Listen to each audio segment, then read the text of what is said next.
बंटी और बबली दोनों सगी बहनें, दोनों ही एक नंबर की चालाक थी।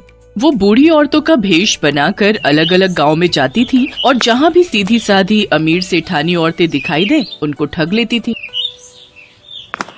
अरे मोरी मैया, ये तो सच में जादू हो गया। मुझे भी कोई ऐसी दवाई दे दो। मैं तो बिल्कुल ऐसी 20 साल की जवान लड़की बनना चाहती हूँ। मेरे पति तो मुझे पसंद ही नहीं करते, हमेशा मुझे बुढ़िया बुढ़िया कहकर चिढ़ाते रहते हैं। सही कह रही हो बहन, मेरे पति भी मुझे ऐसे ही सुनाते हैं कि तू तो अब बूढ़ी हो गई है, तेरे ऊपर कुछ पहना ओढ़ा अच्छा नहीं लगता। अब दिखाऊंगी मैं कितनी सुंदर लगती हूँ। वैसे ये दवाई खाकर हम कितने दिन में जवान हो जाएंगे? बस एक बार ये 1 हफ्ता दवाई खा लो, उसके बाद आने वाले 1 हफ्ते के अंदर तुम्हारे अंदर बदलाव आ जाएगा। पर ये दवाई महंगी है, इतना याद रखो, 51,000 रुपए का शगुन डालना पड़ता है तब ये दवाई मिलती है और तभी ये अपना असर दिखाती है। अब तुम पांचों अगर जवान होना चाहती हो तो कल 51,000 रुपए ले आओ और ये दवाई ले जाओ। अरे वो तो कोई दिक्कत नहीं है, पैसों की चिंता तुम ना करो, हम कल ही ले आएंगे। पर मेरी तो अब बहन की लड़की की शादी है, मैं सोच रही हूँ कल से दवाई शुरू कर दूं। हाँ, आप कल से ही दवाई शुरू कर दो, तभी आप मेरी तरह सुंदर बन पाओगे। ठीक है, तो फिर हम सब कल पैसे लेकर आ जाएंगे, तुम हमें दवाई दे देना। मोहनपुर गांव की सारी अमीर बड़े घर की औरतें बंटी और बबली के झांसे में आ जाती हैं और उनसे दवाई खरीद लेती हैं। बंटी और बबली तो अपना काम करके उन औरतों को ठग कर कब का वहाँ से रफू चक्कर हो चुकी थी, पर मोहनपुर गांव की औरतें अपना सिर पीटती रह गई। उनके घर में सभी उन्हें डांटने लगे। अरे तुम पागल हो क्या? तुम्हारी उम्र हो गई, बाल पक गए, पर अक्ल अभी भी बच्चों वाली है। ऐसे भला दवाई लेकर कोई इतना जवान हो जाए कि 20 साल की लड़की बन जाए? तुम्हें क्या हो गया था? बताओ, फालतू के पैसे खराब हो गए और वो औरतें तुम्हें ठग कर चली गई। अरे मुझे अकेली को क्यों डांट रहे हो? सब किया धरा उस सुशीला का है, वही मुझे उन औरतों के पास ले गई थी। पर मुझे अभी तक समझ में नहीं आ रहा है कि उनमें से एक बूढ़ी दादी और वो उसकी पोती, क्या जो हमें पागल बना रही थी वो दादी पोती है क्या? तुम यहाँ अपना गणित लगाती रहो और वो दोनों राम जाने किसी और को लूट रही होंगी। बिल्कुल सही। बंटी और बबली अब सीतापुर गांव में पहुंच चुकी थी। अब उनका अगला निशाना यहाँ की अमीर घर की औरतें। बंटी, चल अगला निशाना ढूंढते हैं, थोड़ा गांव में घूम आए। ठीक है, पहले इन सब का विश्वास भी तो जीतना होगा। अरे वो तो हमारे बाएं हाथ का खेल है। बंटी और बबली 2 बुढ़िया बनकर सीतापुर गांव में घूमने लगी। वो एक चौपाल के पास से गुजरी, वहाँ कुछ बड़े घर की औरतें बैठी हुई आपस में गप्पे मार रही थी। बंटी और बबली जानती थी कि ये सही मौका है। अरे लाजवंती, कितने दिन में मैं जवान हो जाऊंगी? दवाई की 5 खुराक तो मैंने खा ली है। सुमित्रा, तुझे सब्र नहीं है। मैंने तुझे कहा ना, तू देखना सुंदर लड़की में ना बदल जाए तो मेरा नाम बदल देना। मैंने भी वो दवाई शुरू कर दी है। अरे हम जैसी बहुत बूढ़ी औरतें उस दवाई को खाकर जवान हुई हैं। ये दोनों बुढ़िया औरतें गांव में नई दिखाई दे रही हैं, पर ये किस दवाई की बात कर रही हैं? जरा पूछ तो। अरे बहन जी, जरा रुकना, आपको इस गांव में पहली बार देखा है, आप ये किस दवाई की बात कर रहे हो? जी नमस्ते, हम दोनों तो बूढ़े से जवान होने की दवाई की बात कर रहे हैं। हम वो दवाई खा रहे हैं। अब बूढ़े शरीर से काम नहीं होता, उम्र हो चली है, शरीर कमजोर हो गया है। हमें किसी ने दवाई दी थी कि इसको खाने से हम बहुत जल्दी जवान लड़की बन जाएंगे, तो हम इसी बारे में बात कर रहे हैं। हाय हाय हाय, सचमुच बुढ़ापा झेला ही नहीं जाता। कभी कोई बीमारी शरीर को घेर लेती है तो कभी कोई। हमसे अब बुढ़ापा सहन नहीं होता, इसलिए हम जवान होने की दवाई खा रहे हैं।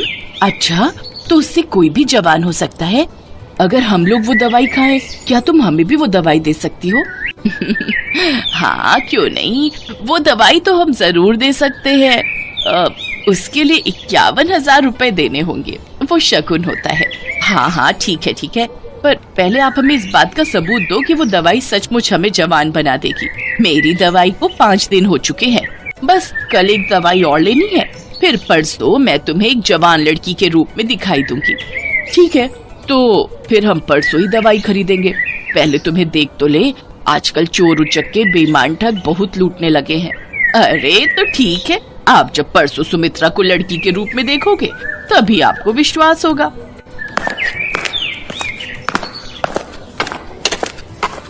यार बबली, अब कुछ दिनों के लिए बाहर घूमने चलेंगे, बस ये थोड़े और पैसे आ जाए। बहुत थक गई हूँ मैं ये बुढ़िया बन बनकर। ठीक है, बस ये काम हो जाए, फिर इस बार हम लंबी छुट्टियों पर चलेंगे। बंटी और बबली इस बार बहुत खुश थी क्योंकि उनके पास इस बार बेईमानी के बहुत सारे पैसे जुड़ चुके थे। अगले दिन गांव की सारी अमीर घर की औरतें बंटी और बबली के पास दवाई लेने पहुंच जाती हैं। ये मेरी ननद है, कल ही दूसरे गांव से आई है। मैंने इसे भी आपके बारे में बताया तो ये बोल रही है कि इसे भी वो दवाई चाहिए जिससे आप बूढ़े से जवान हो जाओ। वैसे आपकी दूसरी साथी कहाँ है? क्या वो जवान हो गई? हाँ बहन जी, वो तो कल रात को ही जवान हो गई थी। अरे सुमित्रा, जरा सामने आ जल्दी से, इन्हें अपना जादू दिखा। सब औरतें चौंक जाती हैं क्योंकि बबली अब एक लड़की के रूप में थी। तभी सेठानी की ननद बोली, क्या बात है, वैसे कितने दिन लगे आपको बुढ़िया से जवान होने में? मुझे तो 1 हफ्ता लगा था। वैसे अब दवाई में नया तरीका अपनाया गया है, आप सबको सिर्फ 2 दिन ही लगेंगे। अब आप जल्दी से ये पैसे जमा कर दो तो हम आपको दवाई दे दें। 2 दिन का इंतजार क्या करना है, मैं आपको अभी लड़की बनकर दिखा देती हूँ। सेठानी की ननद कोई बूढ़ी औरत नहीं थी, बल्कि सेठानी की भतीजी ये सब नाटक कर रही थी, जो पिछली रात ही अपनी बुआ के घर रहने आई थी। जब सेठानी की भतीजी रीमा को ये बात पता चली तो उसे दाल में कुछ काला लगा, क्योंकि उसकी अपनी सहेली की माँ के साथ ऐसा हो चुका था और वो बदमाश औरतें कहीं नहीं मिल रही थी। बुआ जी, ये कोई बूढ़ी औरतें नहीं, ये 2 चालाक लड़कियां हैं। ये ठग हैं, गांव-गांव जाकर सबको बेवकूफ बनाती हैं और पैसे ठगती हैं। असल में इनका नाम बंटी और बबली है। पहले ये 2 बुढ़िया के रूप में गांव में जाती थी, फिर इनमें से एक अपने रूप में वापस आ जाती है। बस यही सारी औरतें धोखा खा जाती हैं। ये अपना मेकअप उतार देती है। अच्छा, ऐसी बात है, हम तो इनके जाल में फंसे ही जा रहे थे। अब तुम दोनों को यहाँ से कोई नहीं भागने देगा। रीमा बिटिया, जल्दी से चौधरी साहब को और बाकी गांव वालों को भी बुला लो, इन दोनों को पकड़ना बहुत जरूरी है। बबली, हमारी चालाकी हम पर भारी पड़ गई, अब तो हमें ये पुलिस के हवाले करके रहेंगे। तुम ठीक कह रही हो बहन, कोई बात नहीं, थोड़े दिन जेल की रोटी खा लेंगे। रीमा की समझदारी से बंटी और बबली, जो कि बहुत समय से लोगों को ठगने का काम कर रही थी, उन्हें पुलिस पकड़ लेती है और उन्हें जेल हो जाती है। दोनों को अपने किए की सजा मिल जाती है। बंटी और बबली दोनों को समझ आ गया था कि चोर कितना भी समझदार हो, कितना भी चालाक हो, पर एक न एक दिन उसे अपराध की सजा जरूर मिलती है।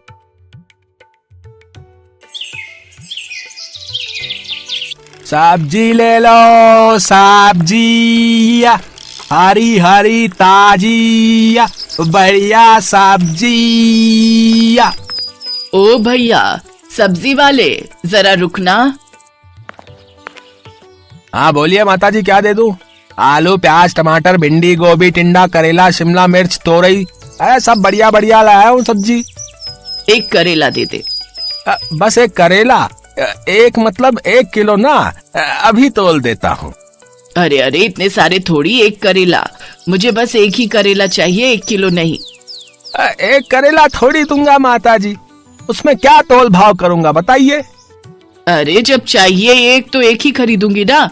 तू तौल कितना है, मैं तुझे अपने हिसाब से पैसे दे दूंगी।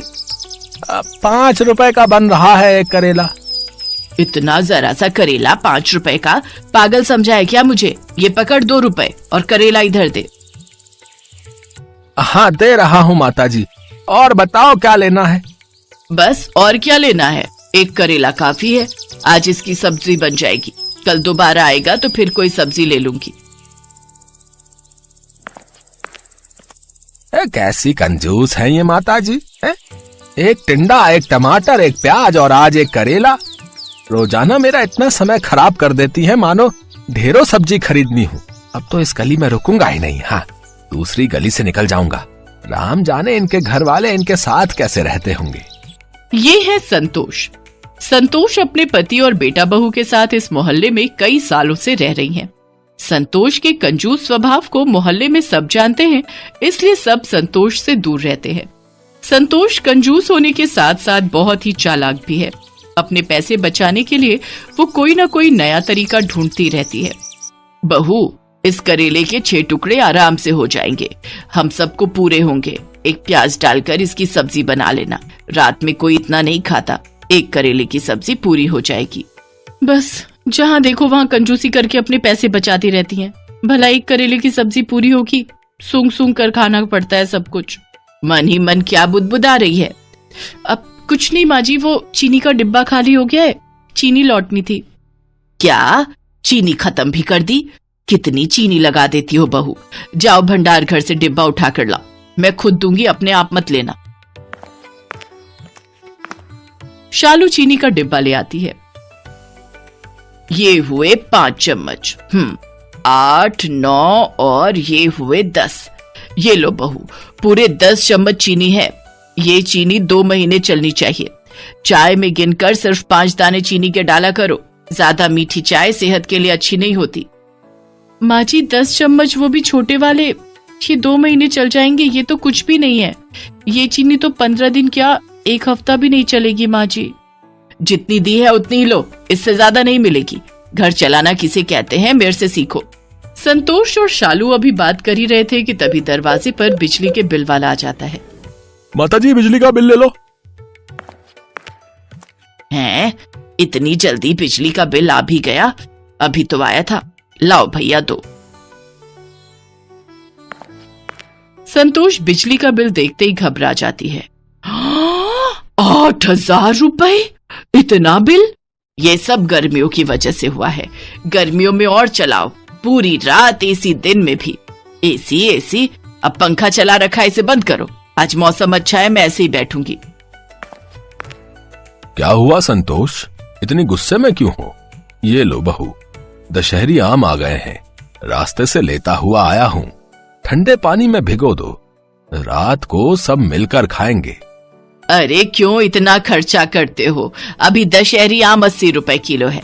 जब 20 रुपए किलो हो जाए तब सोचना लाने के बारे में। बेकार में इतने खर्चे करते रहते हो। ये देखो बिजली का बिल 8,000 रुपए का आया है। माँ ये तो कुछ भी नहीं आया, मेरे दोस्त का 15,000 का बिल आया। दिन रात एसी चलाते हैं वो लोग, हम लोग तो फिर भी कितनी बचत करते हैं। माँ जी तो दिन में भी पंखा नहीं चलाने देती हैं, बोलती हैं ठंडा मौसम में बंद कर दे। तो इसमें गलत क्या है? हैं? बचत करती हूँ। संतोष गर्मियों में तो कम से कम कंजूसी करना छोड़ दो, सर्दियों में तो अलग बात है। वैसे ही बिजली का बिल कम आता है। कितनी गर्मी पड़ रही है, मई का मौसम लग गया है। ये 3-4 महीने ही होते हैं जो गर्मी ज्यादा होती है, फिर आगे कौन सा इतना बिल आना है। तुम भी फालतू की चिंता करती हो। बहू पंखा खोल दो, गर्मी हो रही है। अरे बाहर कितनी ठंडी हवा चल रही है, बारिश आने वाली है, मौसम अच्छा है। जब प्राकृतिक पंखा चल रहा है तो ये बिजली के पंखे चलाने की क्या जरूरत है? तुम लोग नहीं सुधरोगे, मुझे ही कुछ करना पड़ेगा। पता नहीं संतोष के दिमाग में क्या चल रहा था। एक दिन संतोष टीवी में एक नाटक देख रही थी जिसमें उसने देखा एक औरत ने मीटर की सेटिंग करवाई थी जिससे उसका बिजली का बिल बिल्कुल भी नहीं आया। और वहीं से संतोष का दिमाग घूमने लगा। उसने एक बिजली की दुकान पर काम करने वाले एक लड़के को अपने साथ मिला लिया और उसे रिश्वत देने लगी। देखो भैया, मैं तुम्हें अभी के अभी 200 रुपए दूंगी, इस बिजली के मीटर में सेटिंग कर दो ताकि बिजली का बिल कम से कम आए। और ऐसी सेटिंग करना कि बिजली विभाग वालों को पता न चले। माता जी चिंता मत करो, हमारा तो ये रोज का काम है। मैं मीटर में ऐसी सेटिंग कर जाऊंगा ना कि बिजली विभाग वाले ढूंढ ही नहीं पाएंगे। पर 100 रुपए और बढ़ा दो माता जी, बड़े कम दे रही हो 200 रुपए। एक काम कर, तू जा, मैं किसी और बिजली वाले को बुला लूंगी। 200 से 1 रुपया ऊपर नहीं दूंगी। करना है तो कर, नहीं तो और भी बिजली वाले हैं मेरी नजर में। अरे अरे माता जी आप तो गुस्सा हो गए। कर रहा हूँ ना, कर रहा हूँ। ये लो बस हो गया आपका काम। ये लो कर दी मैंने सेटिंग, अब आपका बिजली का बिल कम से कम आएगा। संतोष खुश हो जाती है कि जितना मर्जी पंखे कूलर एसी चलाओ, बिल आएगा ही नहीं। माँ जी बिजली चोरी करना अपराध है, अगर किसी को पता चल गया तो मैंने सुना है बहुत जुर्माना लगता है। तू अपने काम से काम रख, और खबरदार अगर तूने अपने ससुर जी और विनोद को ये बात बताई, वो कल ही सेटिंग हटवा देंगे। संतोष उस दिन के बाद घर में पंखे कूलर एसी लाइट सब कुछ चला कर रखती थी। ये देखकर सब हैरान थे। शालू तो सच्चाई जानती थी पर संतोष ने उसे साफ मना किया हुआ था। एक दिन पड़ोसन शांति संतोष की सारी बातें सुन लेती है। बस इतना सा बिजली का बिल, मुश्किल से 1500 रुपए का बिल आया है। ये तो मजे ही आ गए। इस बार कितनी बचत कर ली मैंने बिजली चोरी करके। देखा बहू, मैंने कितना दिमाग लगाया मीटर में सेटिंग करवा कर, बिजली का बिल कितना कम कर दिया। धीरे बोलती हूँ, दीवारों के भी कान होते हैं। अच्छा, तो ये संतोष बिजली की चोरी कर रही है, उड़ा लो मजे। कल ही जाती हूँ बिजली विभाग में इस संतोष के खिलाफ बिजली चोरी की रिपोर्ट करने। शांति संतोष से जलती थी। दोनों की शादी एक साथ हुई, एक साथ बच्चे बड़े हुए, पर संतोष की बहू दहेज अच्छा लाई थी और शांति की बहू दहेज नहीं लाई थी। एक दिन संतोष ने यही ताना शांति को मार दिया था, जिस कारण शांति संतोष से गुस्से में रहती थी। बदला लेने की भावना जब मन में आ जाती है तो इंसान कुछ नहीं सोचता। शांति ने बिजली विभाग वालों को संतोष के बारे में खबर कर दी। बिजली विभाग वालों ने संतोष के घर छापा मार दिया और मीटर की चेकिंग हुई, जिसमें साफ साफ घोटाला नजर आ गया। संतोष को 60,000 रुपए का जुर्माना भरना पड़ा। संतोष, तुम्हें कितना समझाया था कि इतनी कंजूसी करना ठीक नहीं है, पर तुम कहाँ मानने वाली थी। अब बचत करने के चक्कर में 60,000 रुपए का नुकसान हो गया। मुझसे बहुत बड़ी गलती हो गई। ये शांति ने सारा काम खराब किया है, उसने मुझसे बदला लिया है। माँ, ये बात अलग है कि शांति आंटी ने गलती की है, पर गलत तो आप भी हो ना। आपने तो बेईमानी की है। इतना बुरा लग रहा है, सबको पता चल गया। अरे अब बस भी करो आप और पापा जी। माँ ने तो हमारे लिए सोचा। ये अलग बात है, माँ जी भले ही कंजूस है पर बहुत सीधी हैं। उन्हें सही गलत का मतलब ही नहीं समझ आता। वो बेचारी तो गलती कर बैठी इसलिए ऐसा हुआ, पर आप दोनों तो जानबूझकर उन्हें डांट रहे हो। गलती इंसान से ही होती है।